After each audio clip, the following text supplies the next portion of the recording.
Hello friends, कैसे हैं आप सब? क्या हाल चाल है जी आप लोगों के? आई होप सो सब बहुत बढ़िया होंगे और मैं उम्मीद करता हूं सर आप लोगों की तैयारी बहुत अच्छी चल रही होगी। ठीक है जी, चलिए फिर। तो इस वीडियो को बनाने का पर्पस क्या है सर? सीएम इंस्टीट्यूट से अगेन हम दोबारा अपील करेंगे। किस चीज़ के लिए अपील करेंगे सर? जो ही चल अपील हम पहले से करते आ रहे हैं सर, उन्हीं चीज़ के लिए अपील करेंगे। Dear CM institute, please action ले लीजिए। बहुत टाइम हो गया है, एग्ज़ाम अब आपकी डेट के हिसाब से सर एग्ज़ाम आने वाले हैं और आप लोगों को भी पता है सर सिचुएशन में दिक्कत है, क्लैश हो रहे हैं एग्ज़ाम।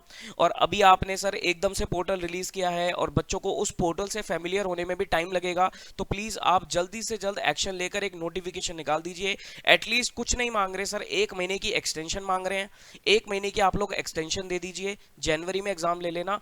जनवरी में लास्ट है, उसके बाद नहीं सर, जनवरी में आपको लेने ही पड़ेंगे। जनवरी में एग्जाम ले लो और कोई ऑफलाइन का चक्कर हम डाल ही नहीं रहे, हम ऑनलाइन के लिए बिल्कुल तैयार है। लेकिन एक डिमांड और है सर, एटलीस्ट 2 एमटीपी और रिलीज कर दो बच्चों को प्रैक्टिस करने के लिए सर। एटलीस्ट 2 एमटीपीज की और रिक्वायरमेंट है।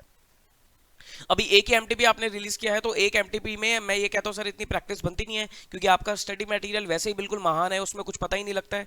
एटलीस्ट आपको 2 एमटीपी रिलीज करनी चाहिए। एमटीपी में भी गलतियां हैं, एमटीपी में भी गलतियां हैं, लेकिन अब मैं उसके ऊपर कुछ नहीं कह रहा। एटलीस्ट आपने रिलीज किया है, वही बहुत अच्छी बात है।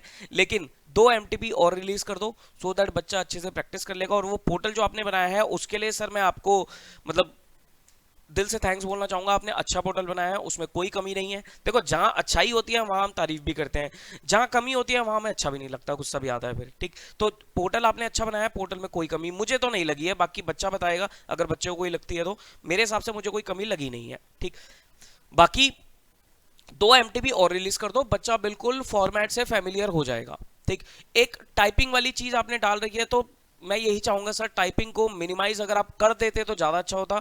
उस टाइपिंग को आप पूरा एमसीक्यूज बना देते तो ज्यादा अच्छा होता।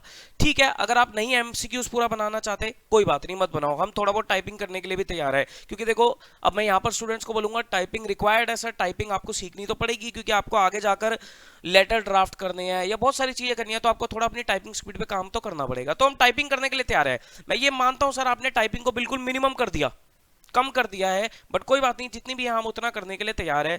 लेकिन 2 एमटीबी रिलीज कर दीजिए। 2 एमटीबी रिलीज करोगे, हम प्रैक्टिस अच्छे से कर पाएंगे, बच्चा पोर्टल से फेमिलियर हो जाएगा, प्लस वो अपनी टाइपिंग स्पीड को भी सुधार लेगा।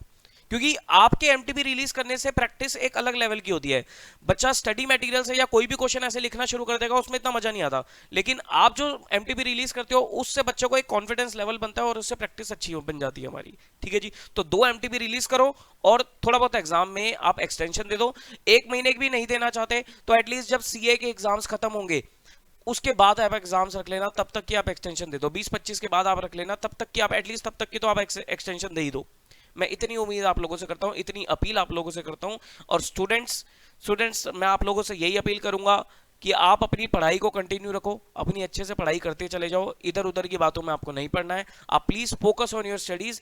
जो डिसीजन लेगा सर, हम पूरी कोशिश कर रहे हैं इंस्टीट्यूट से बात करने की, और मे भी सर इंस्टीट्यूट आपकी बात, हमारी बात मान लेगा। लेकिन आप लोगों को सर इधर उधर की बातों में ना पड़ के आपको एग्जाम पे फोकस करना है। क्योंकि मेरे पास कई सारे बच्चों के मैसेज आते हैं कि सर कंसंट्रेशन नहीं हो रहा, मन नहीं लग रहा पढ़ाई में, क्योंकि पता ही नहीं होता इंस्टीट्यूट क्या करेगा, तो हाउ विल वी कंसंट्रेट। ठीक, बट मैं आपको ये बोलूंगा कि कंसंट्रेशन बनाए रखो, पढ़ाई करते रहो। जो इंस्टीट्यूट डिसीजन लेगा, हम हर सिचुएशन के लिए तैयार हो जाएंगे।